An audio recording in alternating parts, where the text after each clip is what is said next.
Well, hello, hello, hello, and good morning. Rise and Hello. shine. Welcome back to the Seven Figure Sunrise Summit.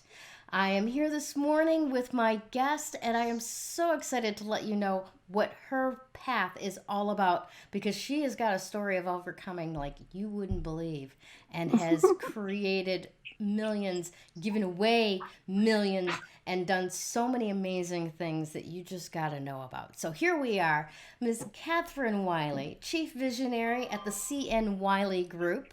Thank you so much for being here with me this morning, Catherine. How are you? I'm great. Thank you for having me, Gail. This is a really wonderful opportunity, not only for myself, but for everybody, because everything's about learning and, taking other people's experiences and putting it into their action plans and making it go. I love it. That is Hmm. exactly what it's all about. It is. Fantastic. So let's begin this morning by finding out a little bit about who you are, what you've done, and what CN Wiley Group is all about. Because I know you have a number of different brands within that Yeah. that have brought you to where you are today. Yes, definitely. Um, well, I was a stay-at-home mom and wife for years and years and years. And when the marriage was coming to an end, I needed to have some marketable skills because I knew I was going to have to feed my children and house them eventually myself. So I did a bunch of counseling with my minister, did a lot of soul searching. What did I want to do? Well, I knew I wanted to have the ability to create unlimited income for myself.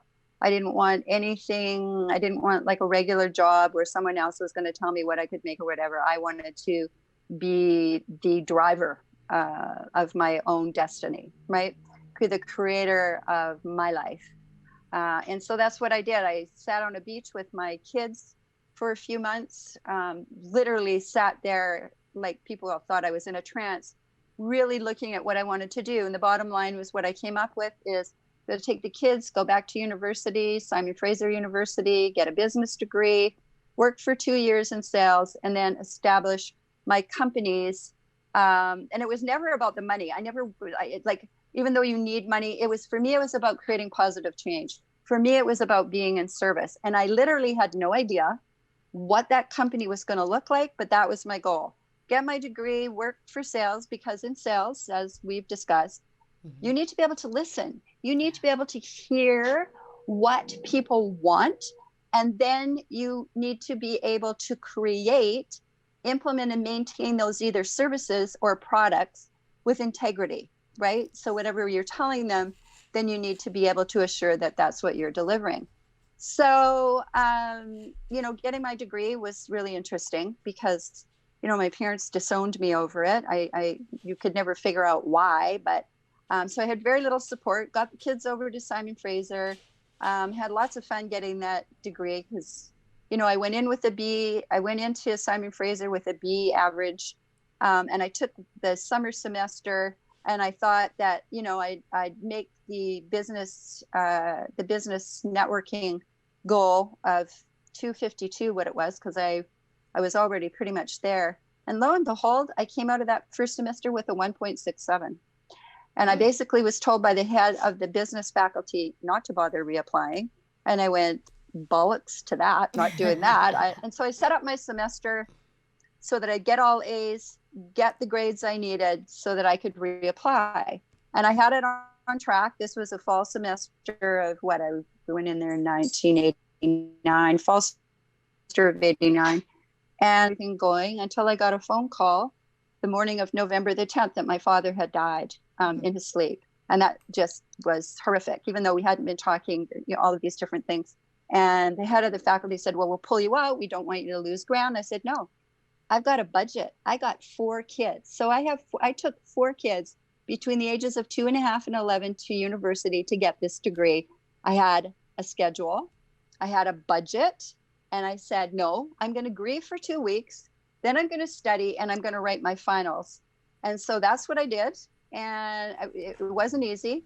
And then I wrote the exams and I was short by a tiny little percentage. Mm-hmm. And classically at university, you always go back to TAs, professors, because typically in marking, there are marks that are missing. And so I went to my calculus professor And all he could do was whip through my thing, looking at me going, why did you write this? You were getting an A. And I ended up with, like a C or something. Then I went to my stats professor and he goes, oh, look at these marks over here. And I said, I want this legitimately. I don't want any favors. It's got to be real. And he said, this is legitimate. Redid it. He says, now get yourself upstairs and go talk to the head of the business faculty. And she was blown away. She couldn't believe that I did it. And she said, you're in and you're on what do they call it? What's that when you're in probation? Yeah, so I was probation. in and I was in, but I had to maintain my grades. And I said, there'll be no problem. Not only will I maintain my grade, but I will get it up there. And so, and I knew, everyone told me I couldn't do it. I couldn't get this degree. Who did I think I was, going to school with all these kids? And never mind, who do you think you are that you're going to start companies that are going to make positive change? The stay-at-home mom, right? And I'm like, okay, but I got to feed my kids, right? Never mind that I now, this is what I wanted to do. This was my path. This was my spiritual path to get going and do things. And so I graduated in 1992. And no one would hire me because I was 37 years old with really the experience of being, as I call it, the CEO of my own home, until this one company. It was a telemarketing job. And the salary was $1,250 a month plus commission. But my rent was like $1,074. And it was like, how am I going to do this? But anyway, it was the only place I could go. I had $18 left in my pocket. My degree was paid for. And I knew when I got that piece of paper, nothing could stop me. Nothing but me could stop me. I would maintain that nothing could stop you before you got that piece of paper. Yes, but that's a wonderful first lesson, though. I want to pull out for you. I want to pull this wonderful first lesson out that you had a very, very powerful why of why you wanted this independence, why you wanted to be in business for yourself. And that pulled you forward to going, no, this is not going to go this way. We're going to do the footwork to make sure it goes the way I want it to go, right? Exactly. It's the foundation to know, because during that degree, I got these kids. I never missed a deadline. I never asked for an extension, never pulled an all-nighter. And I had to get these kids. I'm a single mom. I had to get these kids to hockey, to baseball, to soccer, to dance, to practice, to games. And the parents would help, but I never missed anything. And my kids now say to me, well, how did you do that? I said, because I had to. And as women, we can do anything. When we have to reach down and you got to do it, then you're going to reach down and you're going to make it happen. It's all in the action, right? And so absolutely. I got this job and I was quickly made into the contract publisher there because I was the only one that I could actually sell this book that we were selling.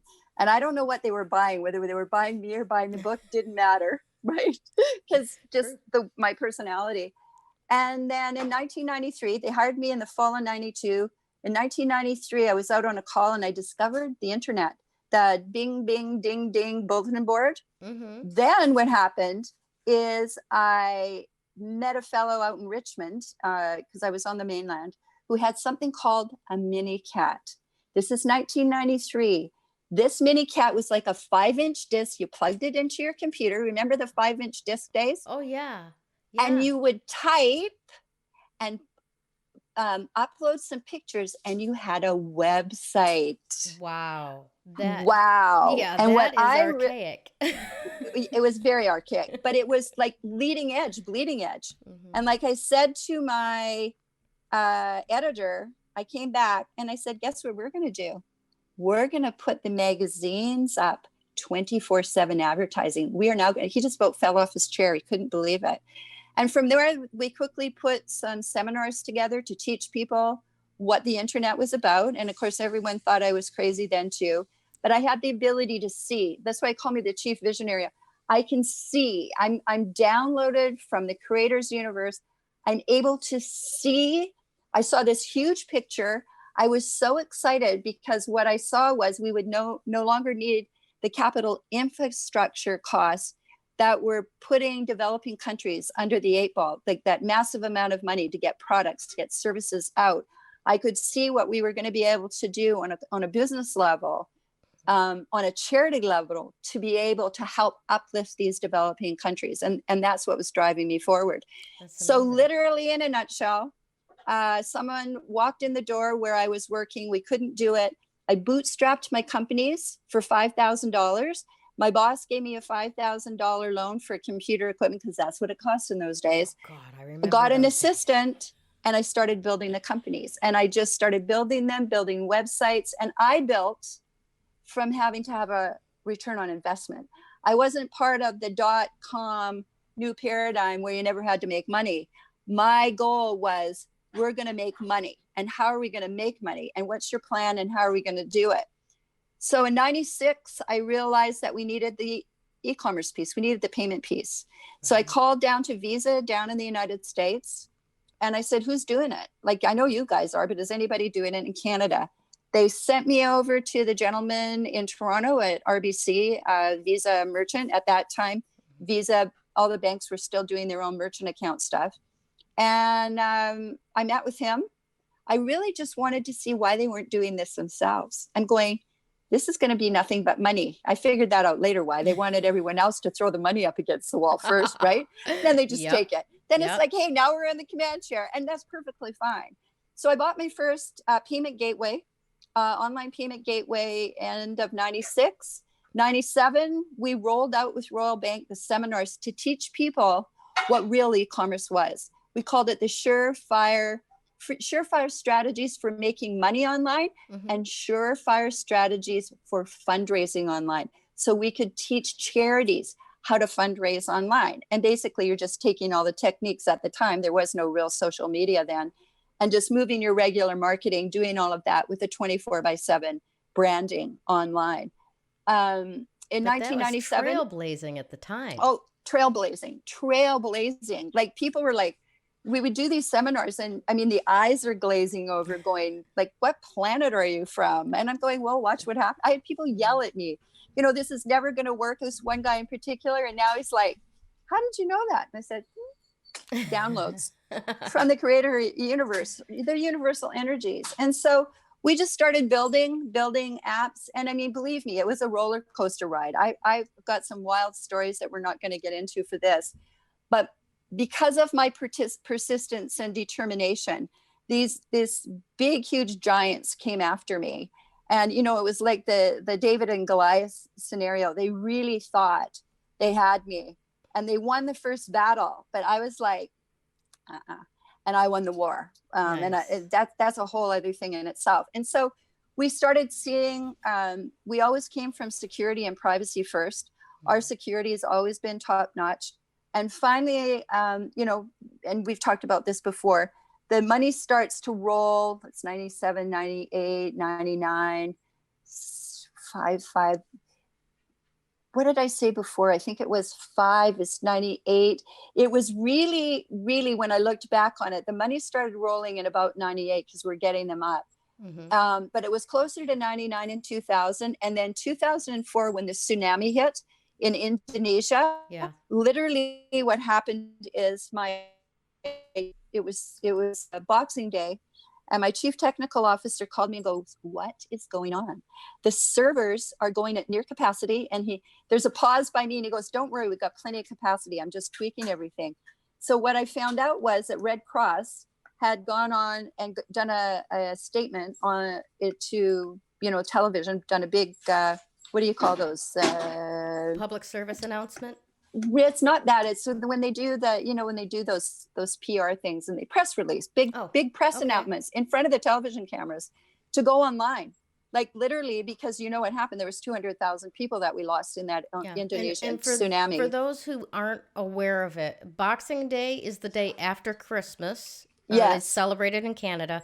And that's December the day 26th. The tsunami hit the Indonesian islands and killed how many people? Like 200,000 people? 200,000 plus. Yeah. There was about 55,000 children that were lost. It was huge and horrific, but people finally decided this is an easy way to get money. We started like millions. We probably put a couple $100 million through the systems at that time. Wow.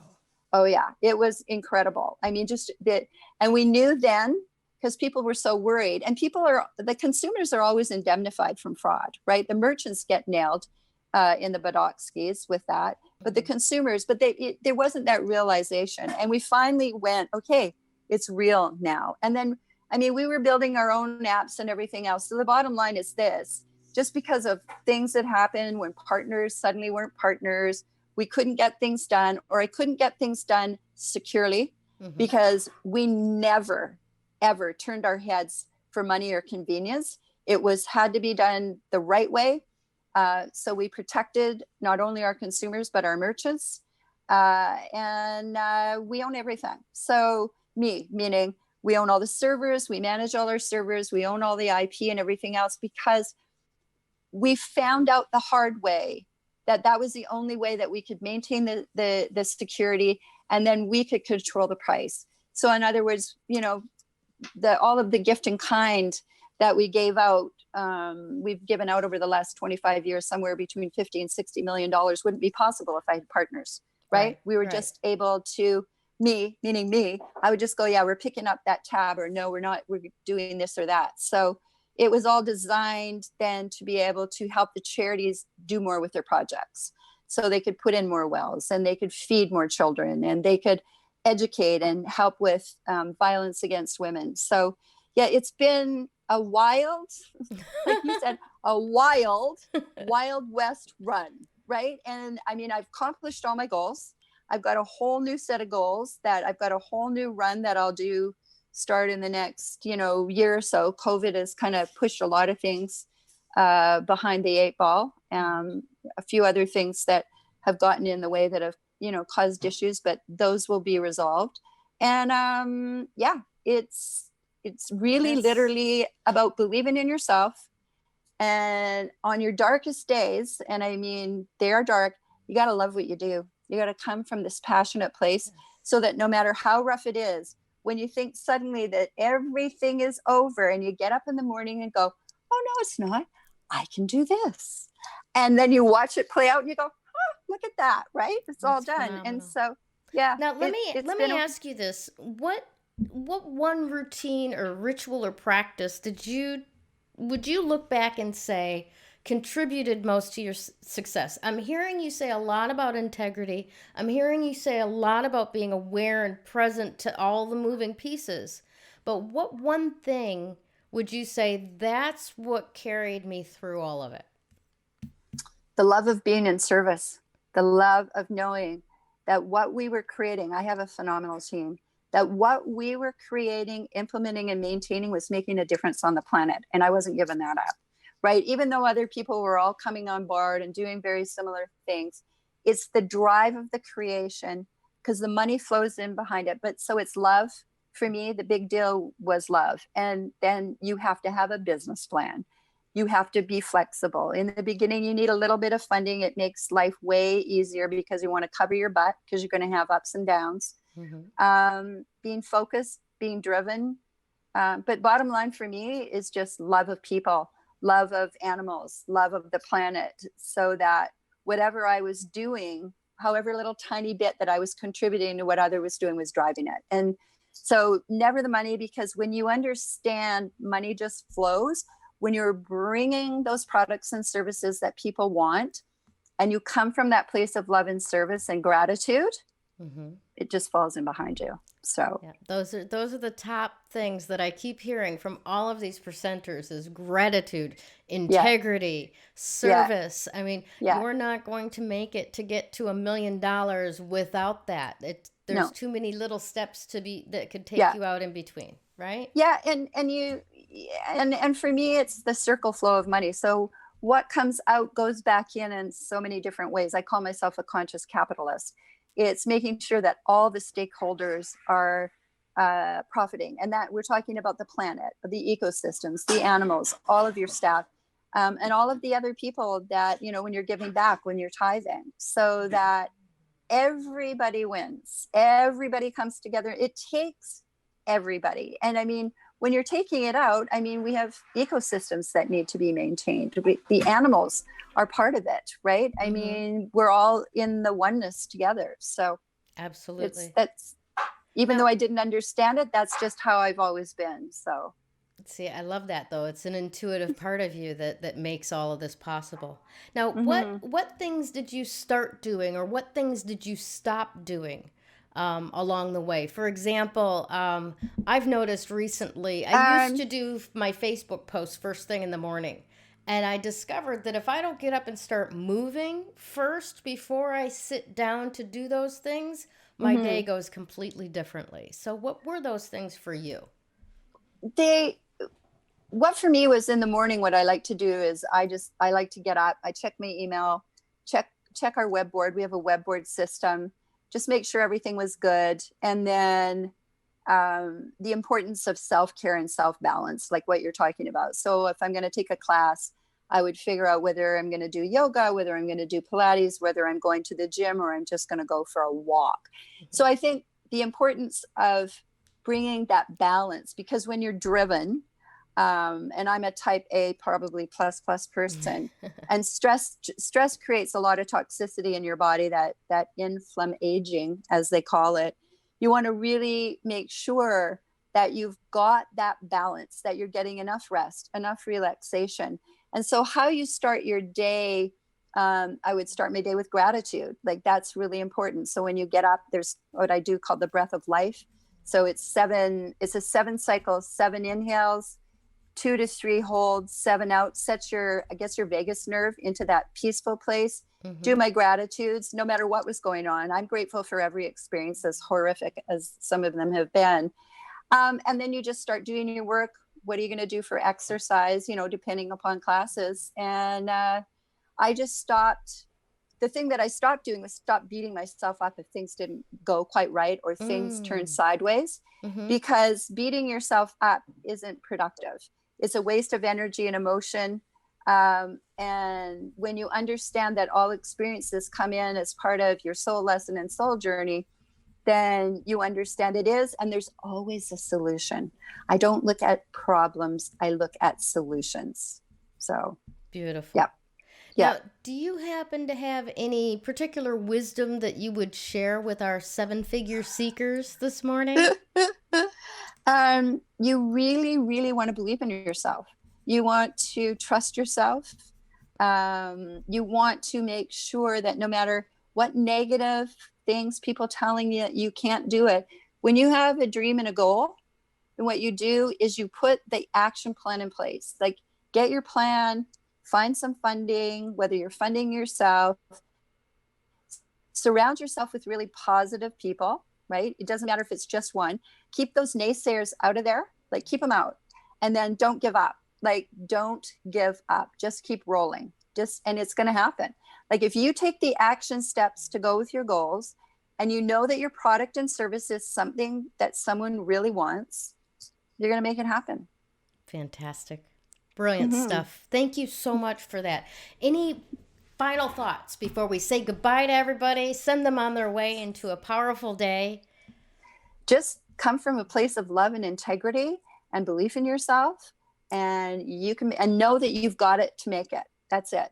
That's the bottom line. That's what I did. I didn't give up. It didn't matter what anyone said. I just keep going. So just keep on it and you'll make it happen.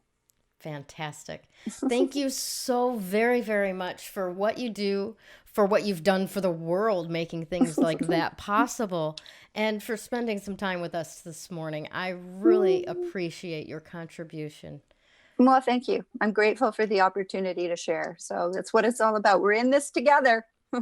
Absolutely true. Thank you Okay. again. Have a great one. Bye, everybody. Have a Thank you. wonderful Bye. day. Bye.